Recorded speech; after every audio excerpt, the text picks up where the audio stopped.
are neither. They're Well, good afternoon, and thank you so much for joining the first webinar of the Association of LGBTQ plus Corporate Directors of 2026. And my name is Fabrice Houdart. I'm the Executive Director of the association. And today it's my great pleasure to welcome Michael Camuñez, who is both the incoming chair of the association and a very experienced board member. So before we start, I would love to share a little bit of background about Michael. So Michael is the president and CEO of Monarch Global Strategy, which is a binational business advisory firm which is specialized in Latin America and particularly Mexico. And if you read the news, Michael has been helping Americans read a little bit what are the consequences in the Mexican-American relationship of the current context. And so it's a great pleasure to have you. So Michael started his career as an attorney in one of the top national law firms. And he became the first openly gay associate to make partner. And in fact, that's something, Michael, I hope you will share a story about because that's an interesting story. And then Michael served in the Obama administration, first as special counsel to the president at the White House, and then as Assistant Secretary of Commerce at the International Trade Administration, where he became one of the nation's leading commercial diplomats. After this experience in public service, um, Michael launched his firm, but he also has been serving on several significant boards. So Michael is one of the very few LGBT people sitting on a Fortune 500 board. In fact, he's sitting on a Fortune 250 board, which is Edison International, the energy company. And in that company, he serves on the audit and finance and nominating and governance committees. But he's also serving on a private board, the Capital Group American Funds, which is a mutual fund which oversees more than $4 trillion in assets. And then he's also on the board of Amplify Education, a unicorn ed tech company. And finally, he's on the board of Welcome Tech, a venture-backed fintech. He's also serving on a bunch of non-profit boards. He's serving on the Stanford University Board of Trustees. I think you went to law school at I Stanford, did. Michael, where he chairs the Audit, Compliance, and Risk Committee, and he's on the Packard Foundation board, where he chairs the Finance Committee. And of course, now, he has been actually very generously serving on the board of the association since its beginning, more than 3 years ago. But this year, he was elected board chair of the association, and so it's a great pleasure to start the year with him. And then I should note that Michael gave the keynote at our annual summit in October in New York City, and that keynote, was very welcomed by our members. So we have included it in the chat. I think, a link to the speech. We are also probably going to share the document itself, but if you have a chance, look at it. So after this long introduction, Michael, first of all, thank you so much for joining us. We are going to discuss your own personal journey. We are going to discuss, what are the priorities in the boardroom this year, and then at some point we will also talk about your vision for the association. And then if we manage to pack all of this in 1 hour, we also would like to take some questions from our audience today. So if you have questions, please don't hesitate to pass them in the chat. But to start our discussion, Michael, your career has moved between law, government, and business. What were the key inflection points that led you from public service into the corporate world, and particularly into the corporate board and advisory work? And also, how did you get your first break?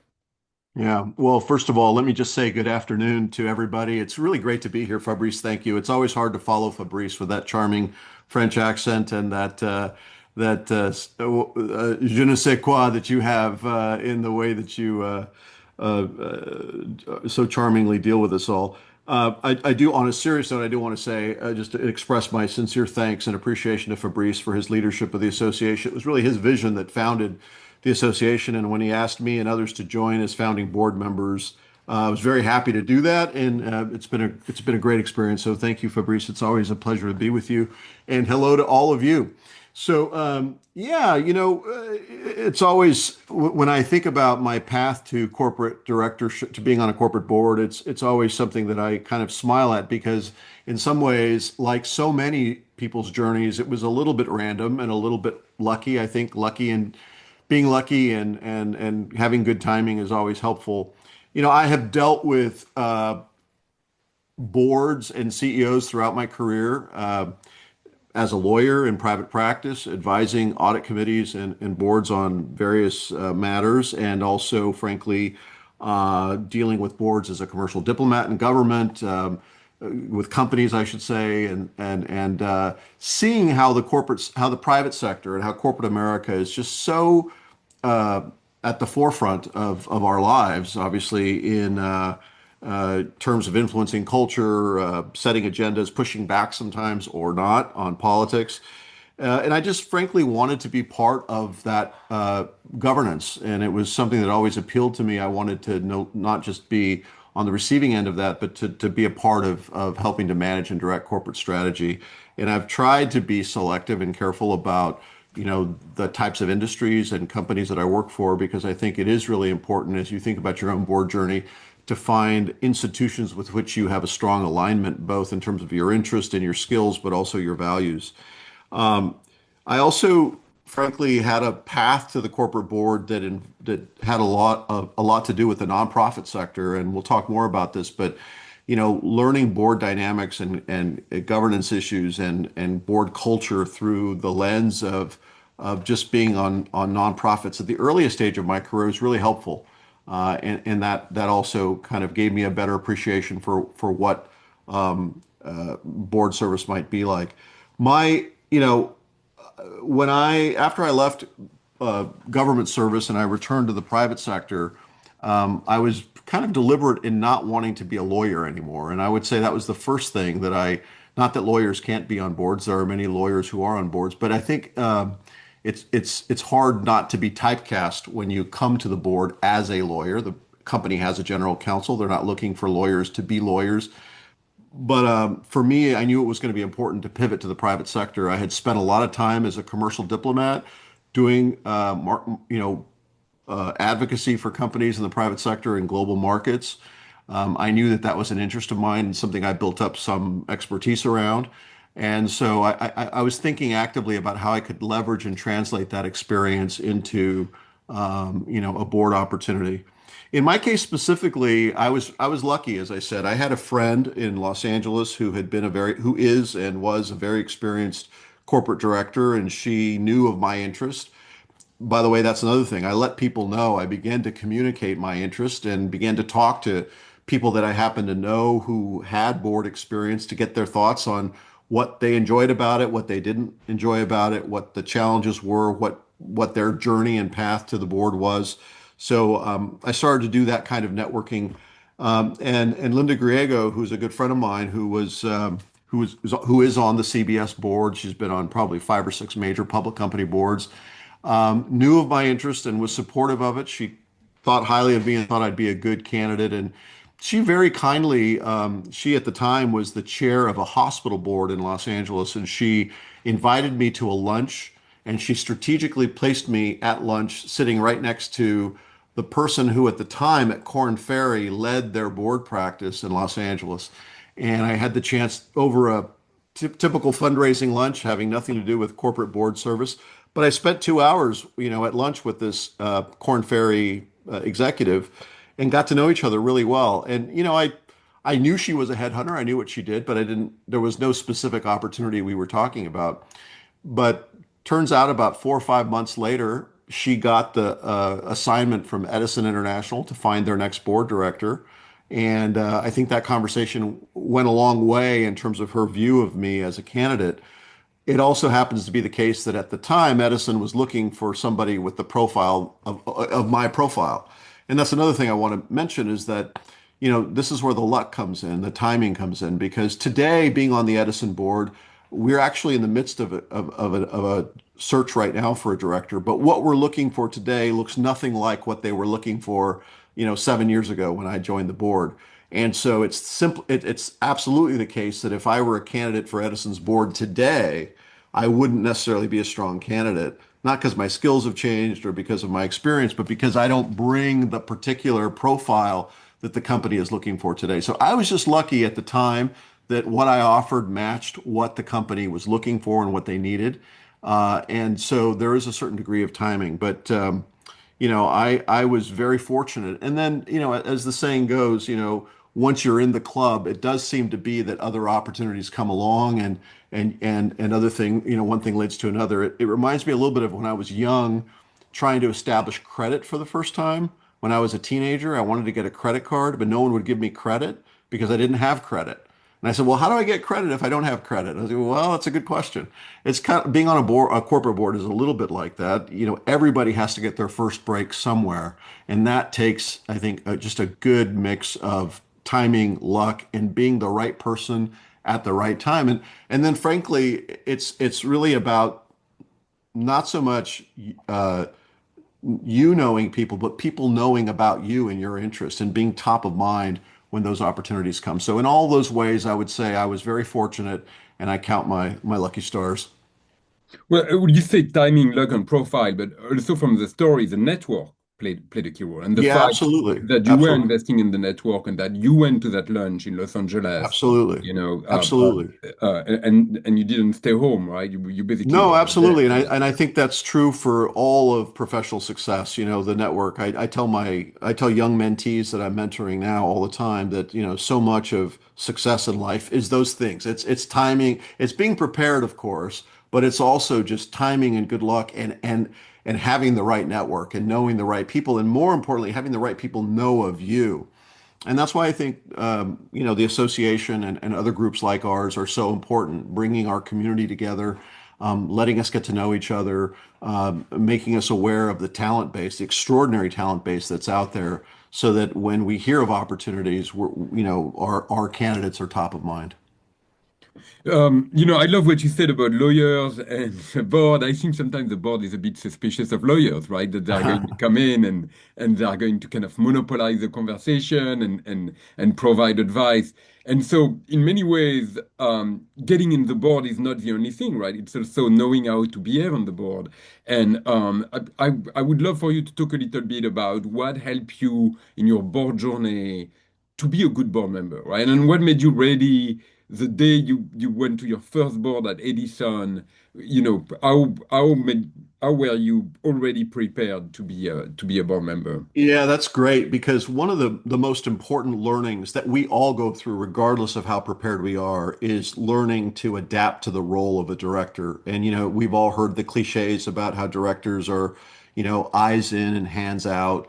That's a simplification. I think the reality is it's a mindset, and you have to really understand your role as a director. You're a fiduciary, and you have fiduciary duties to shareholders and to stakeholders, depending on the company. And for me, it was a little bit of a mindset shift.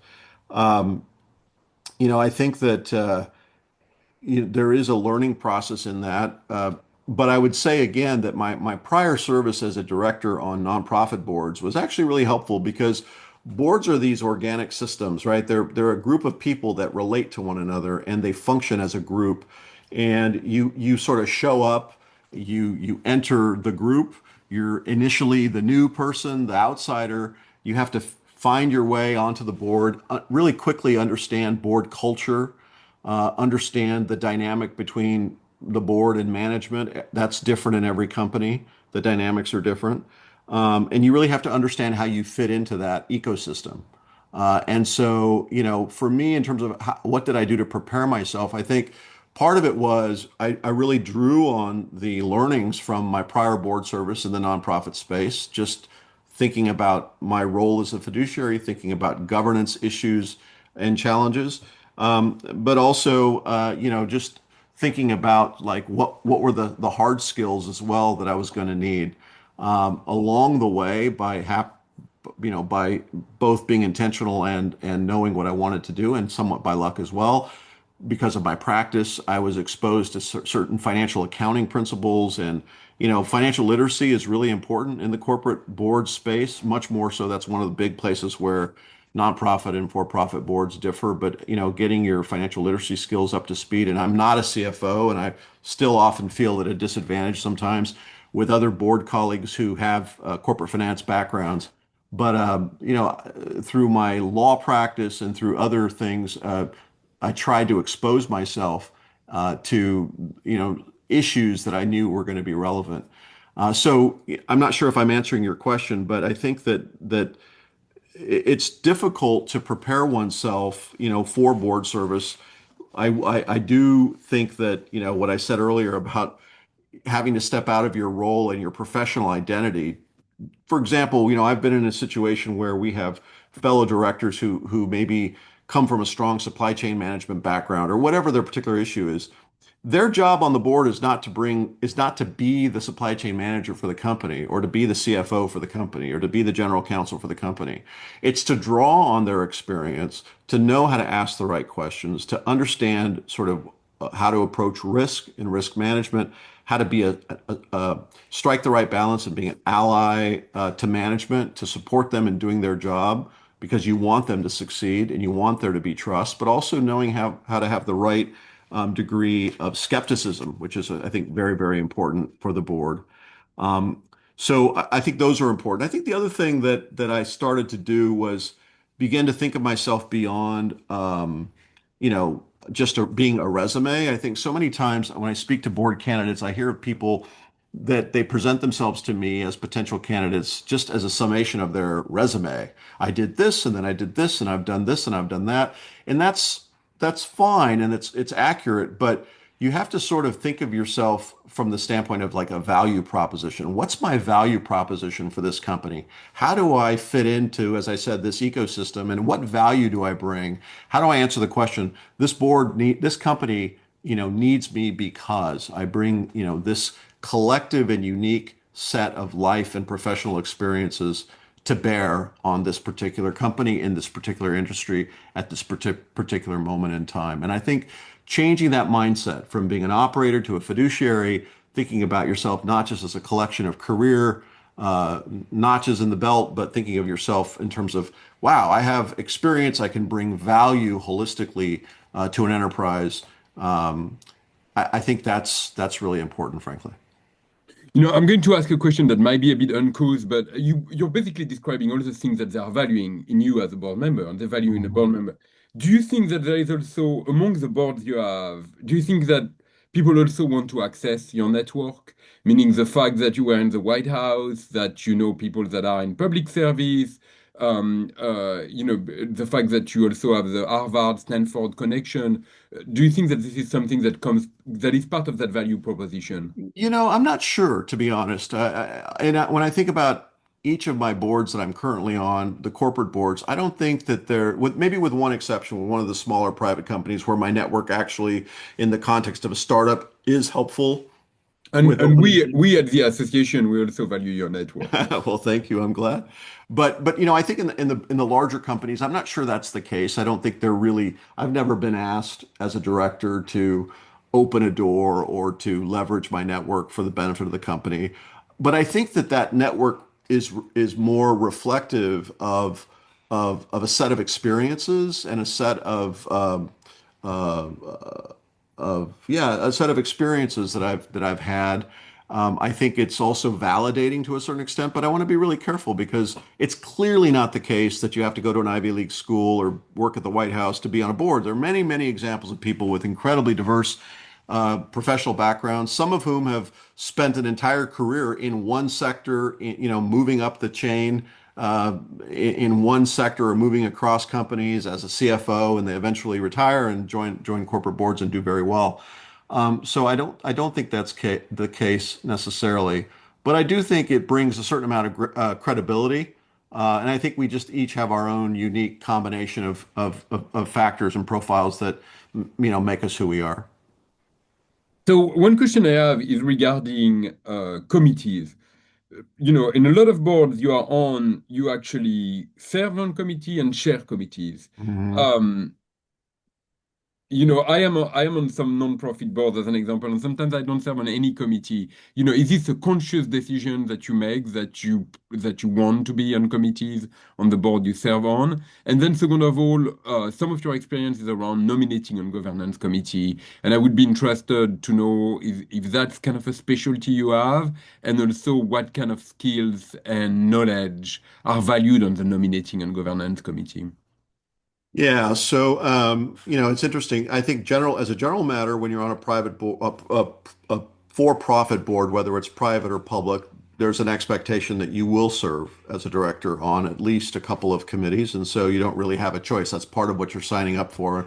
Part of good corporate governance is getting things off of the whole board agenda and letting the board focus on the most important strategic issues and letting the committees do deeper dives in particular areas. So.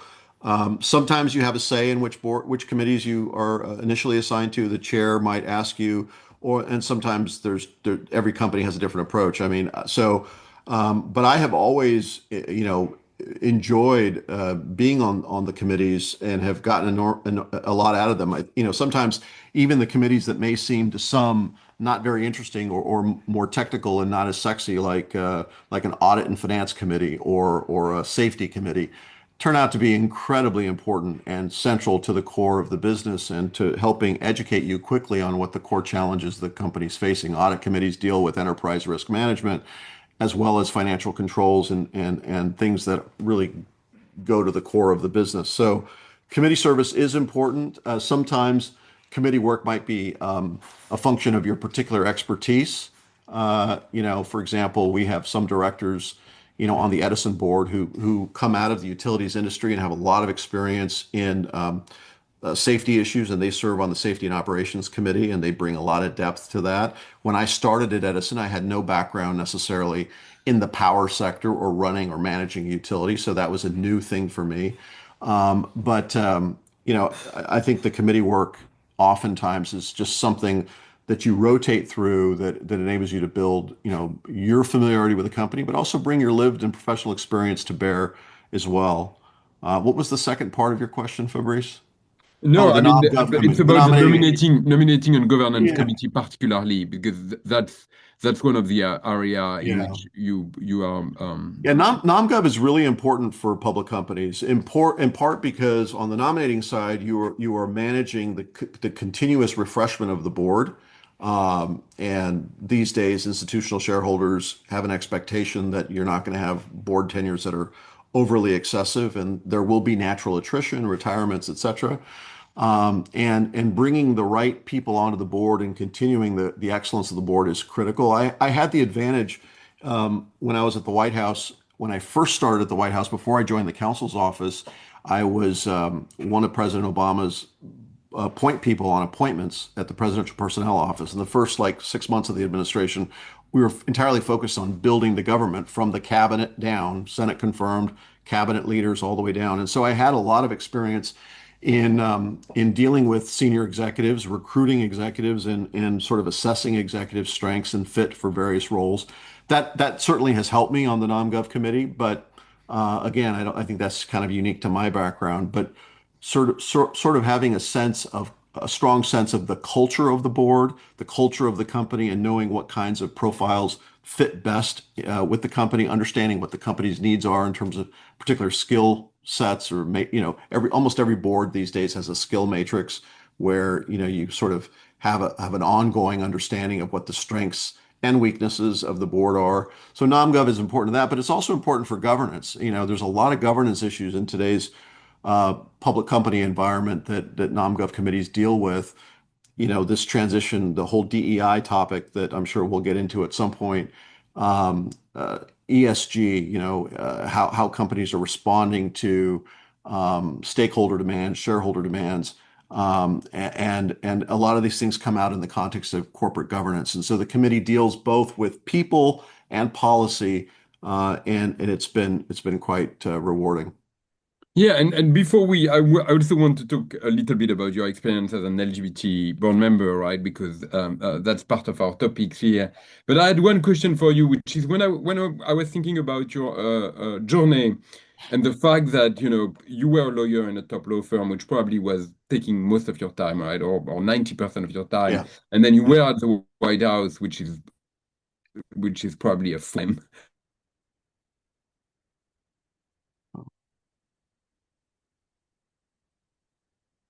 Fabrice, you've frozen. I don't know if it's just me.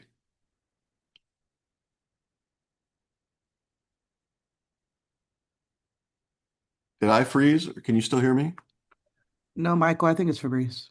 Oh, okay.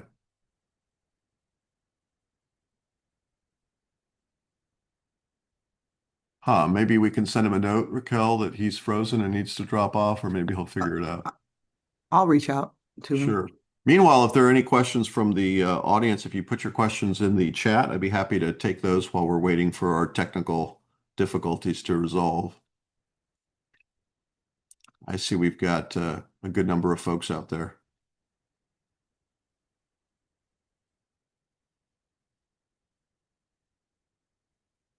I see Mike S.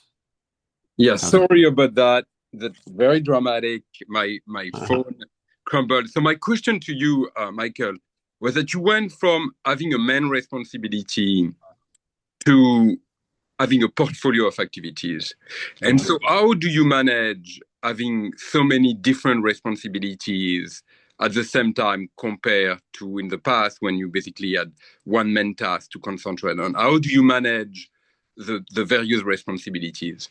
Yeah, well, that's a good question. I ask myself that every day. What have I gotten myself into? There's a lot of advantages. I do kind of jokingly say I have a portfolio life, kind of like you have an investment portfolio.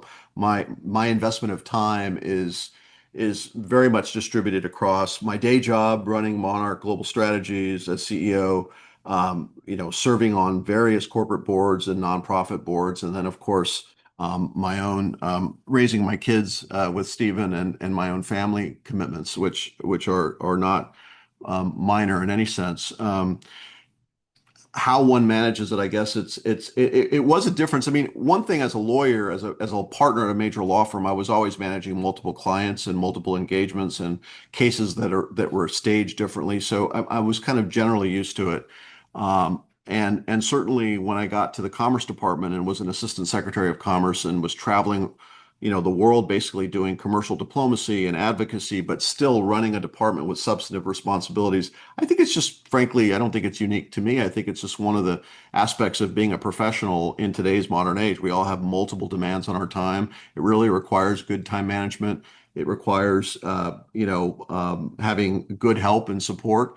And I think above all, for me, the way I make it work is that all of my work sort of is pointing in the same direction. I feel like there's a nice synergy across everything that I'm doing, and at least in my head, whether anyone else can see it, there's a rationale for what I'm doing, and I try to get as I become more busy and more senior and more experienced, I say no a lot more. I say no a lot more, and I turn down a lot of requests by necessity and also just by priority because I realize as I get older, there's just a very finite amount of time, and I've got to spend my time on what I value most. Um, so now, let's go to the pièce de résistance, which is the fact that you are an LGBT board member. You've been out for a long time.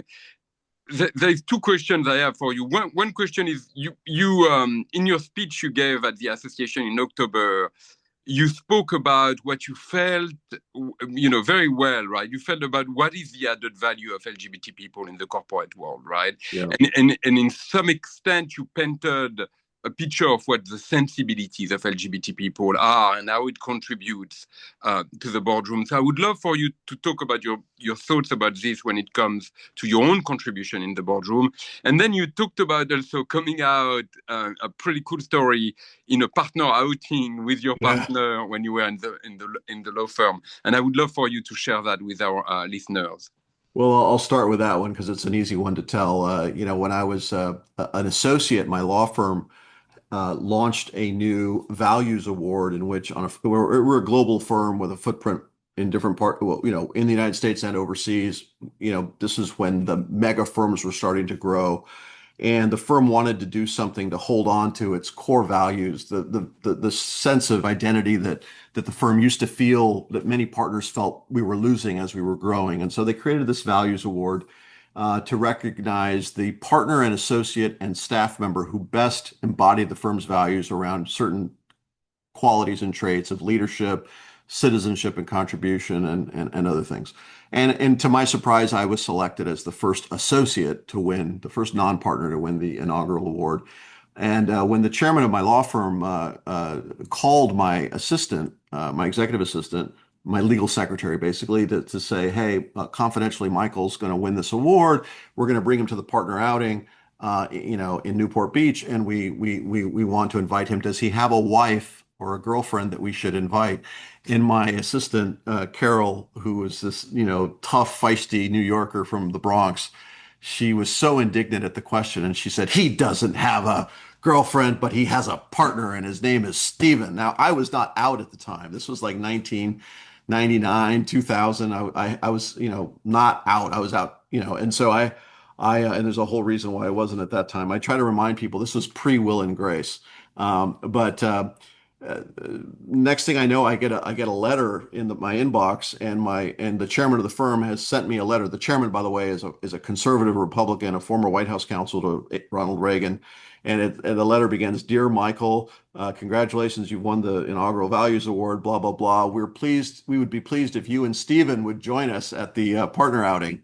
And so I like to jokingly say, of course I panicked, but that partner outing was definitely a partner outing because I had to quickly out myself and go around and let all these partners that I was working with know that I was gay because I didn't want to just show up with Stephen at the event. So it was quite traumatic, but also pretty funny in retrospect. Um, the second part of your question was, how do I show up as a gay man in the boardroom, and how do I think, what is it I think is unique about being gay in the boardroom? This is always, an important question and a tough one in some ways, Fabrice, because I know that there may be differences of opinion around this, but I think that my identity as an openly gay man, and I've been out for almost 30 years. Um, it is a central part of my identity. I don't hide it in any way. I'm openly gay. I'm married. I have children. When I was sworn in as assistant secretary at the Commerce Department, Stephen was there, Jackie O style, holding the Bible, and we've been very out and with pride. But I've always felt strongly, just like my identity as a Latino. I try to show up first and foremost, as a professional, and I think it's really important that. For me, it's been important to establish my bona fides and my credibility with my colleagues in the boardroom or anywhere professionally, first and foremost, just as a professional. And I know that's true for everybody.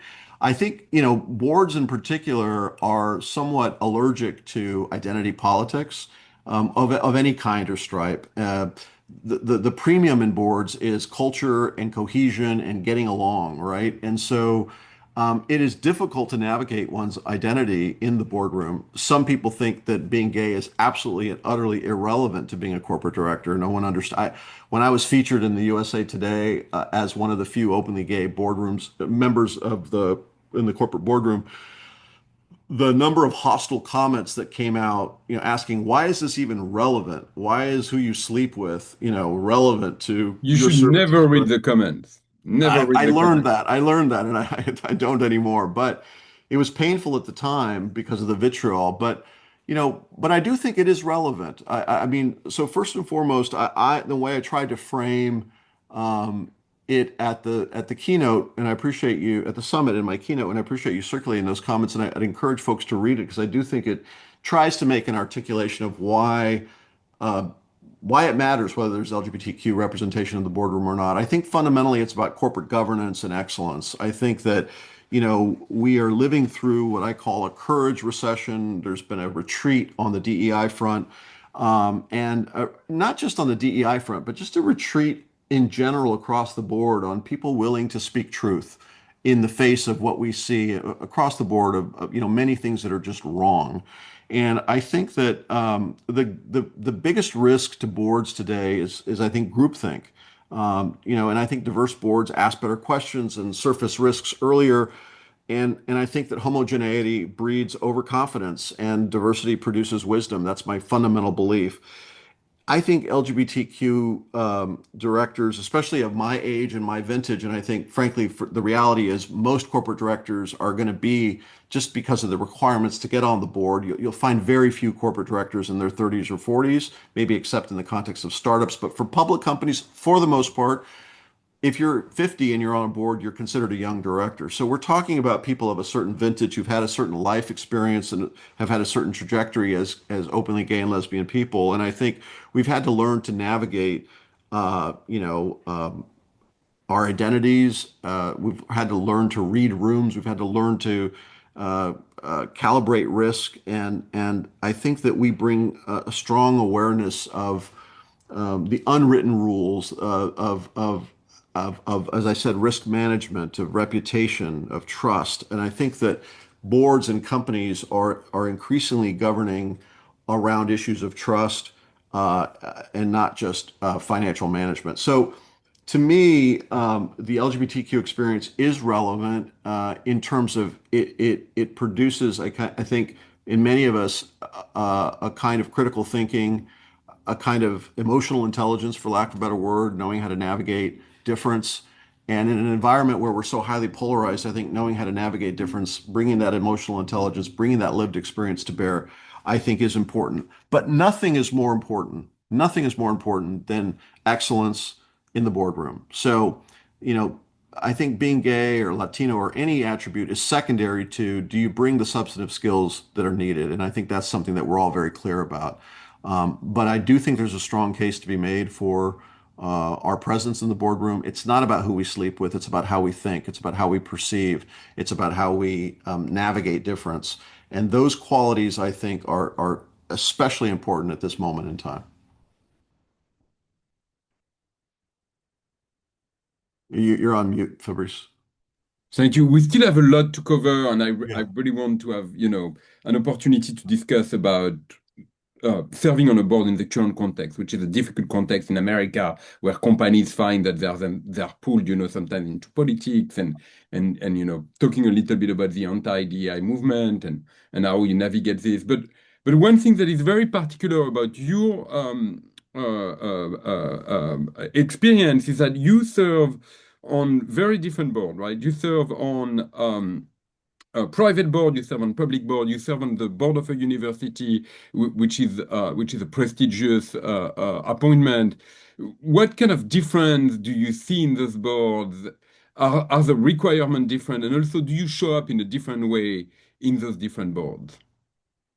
Yeah, I think that's a great question. I mean, first of all, as I've said, I think that I would highly recommend if anyone has an opportunity to serve in the nonprofit, philanthropy, or higher education space. I think those are great boards. And I don't want to say they're training grounds because they're not. They're demanding and challenging in their own right, and they do bring. I think they do offer relevant experience.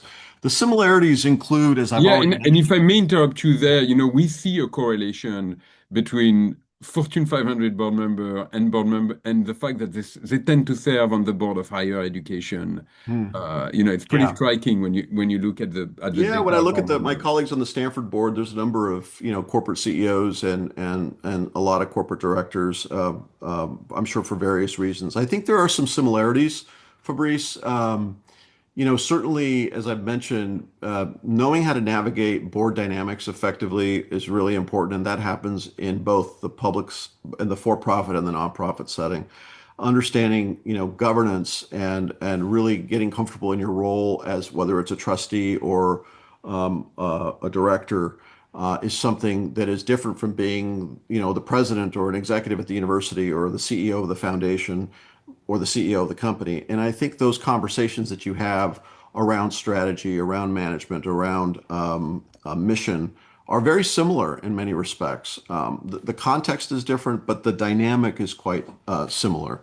I think keeping a strategic focus on mission and core values. I mean, I can't tell you the number of times I've had conversations, as you can imagine, in today's environment with the Trump administration's hostility towards higher education and research, its hostility towards the philanthropy sector, and its perceived support of the woke agenda.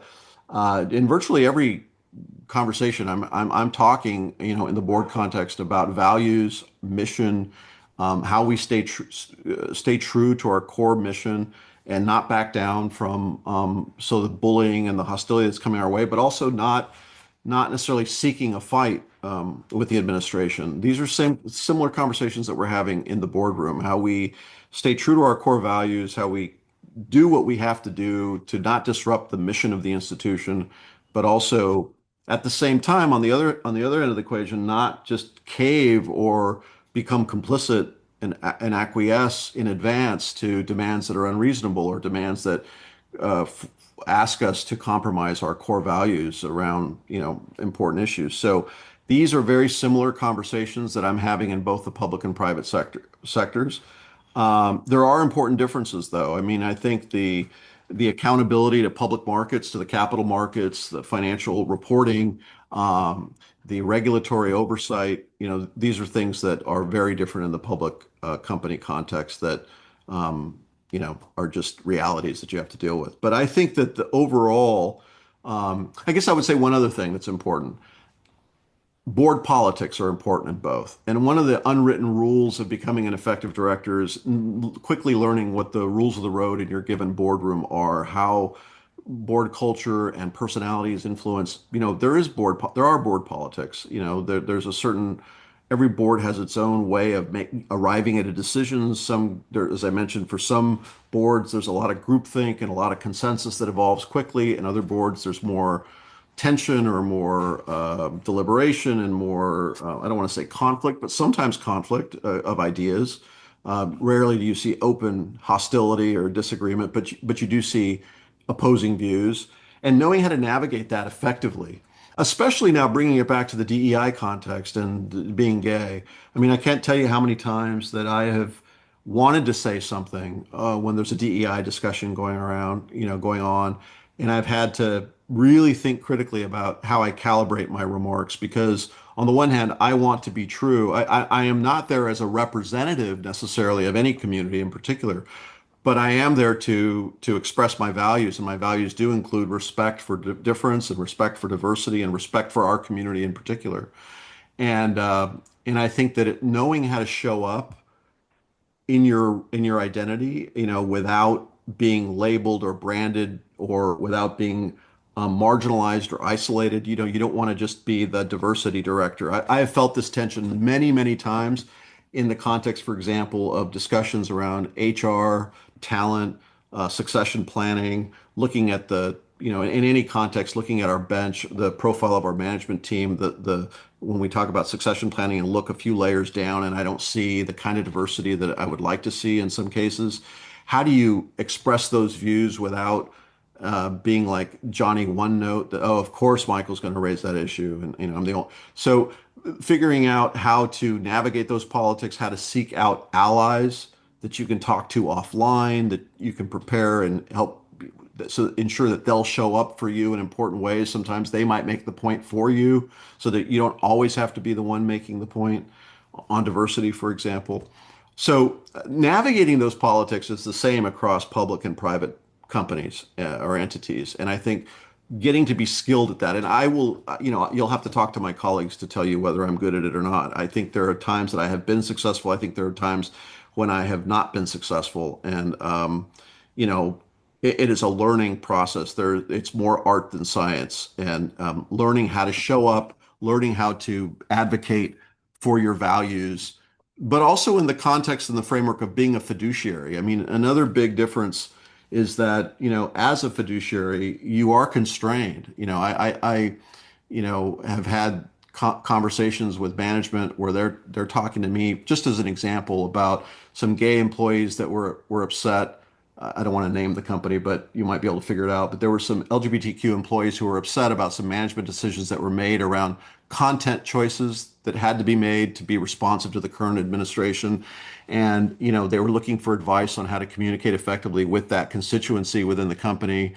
And, I think they were surprised when they learned that I was probably more sympathetic to management than to the employees, in the sense that in this particular instance, my message to our employees was, we are not the Human Rights Campaign.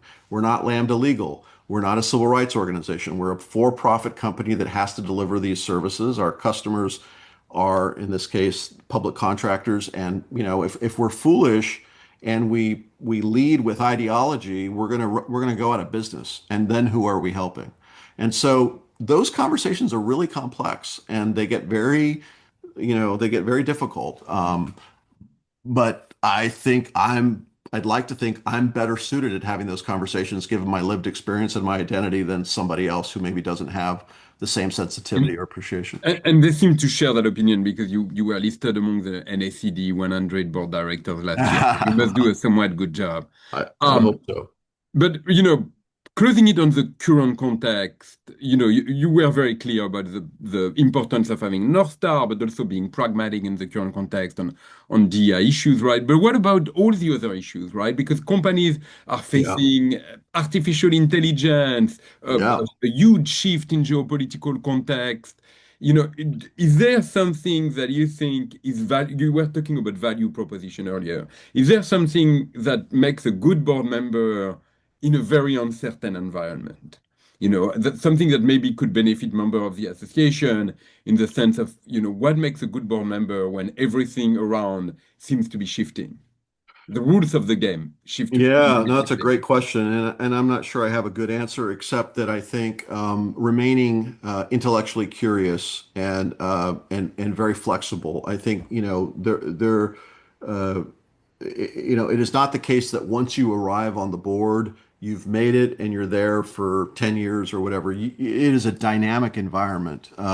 Some of the most pressing challenges that boards face today is, I would say, risk oversight in an era of what I'd call compounding shocks. It's no longer the case that it's just one issue. It's the intersection of multiple issues. You mentioned some: artificial intelligence and the profound changes that's having on operations, geopolitics, cybersecurity and privacy, climate change, supply chain shocks, regulatory uncertainty. I mean, you name it. These things all come together and they come at you fast. And so being nimble and trying to force yourself to stay on top of developments. I do a lot of reading on the plane, before bed, when I can, to just keep myself abreast of, what some of the challenges that other companies are experiencing. Technology governance in and of itself, is something that, if you don't come from a technology background, you don't have a choice. You've got to get up to speed, and you've got to get comfortable understanding the ways that technology are impacting and will continue to impact companies of all shapes and sizes. Artificial intelligence. Just I saw there was an essay written by the head of one of the founders of Anthropic, just talking about the profound changes coming in the next 2 to 3 years for the white collar workforce. Cybersecurity and cyber risk in this geopolitical moment, the attacks that companies are under, with from not state actors like Korea and Russia and Iran, but non-state actors as well.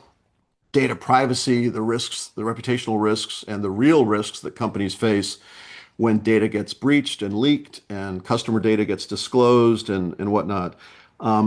CEO succession and talent management and the fragility of talent in today's environment, I think, is really important. And so I see there was a question in here from a chief people officer, having great insights into people management and how companies can and should be thinking about talent as a strategy. I would argue, especially in the era of AI, it's going to be all about talent acquisition and talent retention in the future. And then, just as I mentioned earlier, culture, ethics, and trust as balance sheet issues. I mean, so often these were thought of as afterthoughts, but today, you've got to really understand these dynamics that are driving and creating tensions with shareholders and shareholder activists and expectations from your employees. I mentioned one example earlier of employees kind of gathering and petitioning the company to take stands on issues or to make statements on issues. regulatory scrutiny and political polarization, all these things. I mean, it's just a hodgepodge of issues coming at you as a director. And you're accountable. You not only have legal fiduciary duties, but I can't tell you how many times I've been sued, just by Already? disgruntled shareholders. It's just something you get used to. The company indemnifies you, you have coverage, but if you're doing your job, you're going to get sued. If you're not doing your job, you're Oh, definitely going to get interesting. sued. Interesting. I had no idea that was a thing. So very quickly, you get your news and this information, you get it from a mix of like newsletter and the Wall Yeah, Street yeah. Journal and the Economist. I mean, do you try to get a wide Yeah, range of? traditional news sources, industry specific news sources, think tanks. There are some corporate governance bodies, the NACD. I'm a mutual fund company director, so I'm a member of the Investment Company Institute and the Investment Company Directors Association. Trade associations, those kinds of things. It's an avalanche of information, and I find it very hard. AI is great for that. I have programmed ChatGPT to know who I am, what positions I hold, what companies I serve on, what issues I'm interested in, and I ask it to help me stay abreast of these things, and it does a remarkable job. It's like having a PhD in my pocket, and it feeds me information, and it's terrific. I can't rely on it exclusively, but that's one of the advantages of the technology that we're dealing with. So we don't have that much time left, but I would love to talk a little bit about the association. So you've been there since the beginning. So you clearly believe in the mission of improving representation in the boardroom. But this year you're the incoming chair, right? And you come with a very clear vision of what you would like to accomplish, and also Mm. what are the priorities for the association. And of course, I would love for you to share it with our members. Yeah, well, I'm looking forward to. I mean, Fabrice can be very persuasive, and when he first asked me to join the board, I said yes, and I had no idea. I thought, oh well, this is just something I'll give a little bit of time to. But needless to say, I'm here in this role, and I'm actually really excited about it. I'm glad that my colleagues on the board had confidence in me, and I'm looking forward to helping to lead with Fabrice this what I think is a really important moment for the association. It's an important moment. You guys don't need me to tell you. For the country, there's a massive pushback and rollback on civil rights, and we know what's going on. I think there's never been a more important time for the association, and so I'm personally very gratified. Very clearly, we are not an advocacy organization. We are not a civil rights organization. We're not Lambda Legal. We're not HRC. We are here to try to make the case for corporate excellence in the boardroom with through as a result of having diverse and inclusive boards that are open to our community. We know we have extraordinary talent in our community that is being underutilized and undertapped, and we want to change that. And so that fundamentally is what we're about.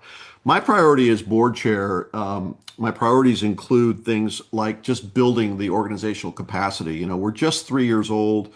We got off to a great start. Fabrice, you've done a great job helping to raise our profile, but we still need to do more to build the infrastructure of the organization. We're going to build our board. We're going to fundraise more. We need help with that. We're working through, I don't want to get ahead of ourselves, but even branding issues, whether our name it's the right name for the right time. We're very sensitive to not walking away from our commitment to who we are as a community and to our identity. That is never going to change. But the reality is, like many others have experienced, we're seeing a massive rollback in funding and support. And sometimes something as simple as a name might make a difference in whether you can get a grant or a corporate sponsorship. So we're thinking about things like that. We want to retain our current members and grow our membership by creating authentic, high quality programming. And, we're having discussions around events like this. We want our webinars, our in-person seminars, our dinners, our regional events, and of course, our annual summit to deliver really high quality programming that meets the needs of our members where they are in their journey. And that can address the needs and hopefully speak to the needs of aspiring directors, as well as create a community and a platform for experienced senior directors who, need a community of peers that they can talk to.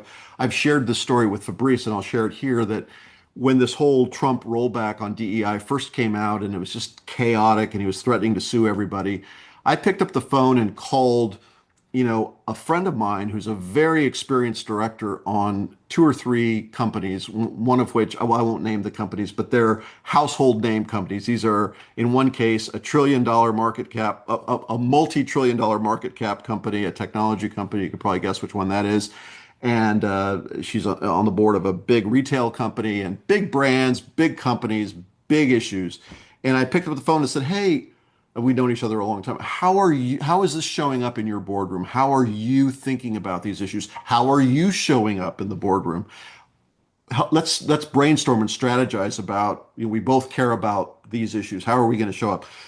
Having that community for the LGBTQ community, I think is important, and it's needed, so that, we can advance the issues that our community cares about.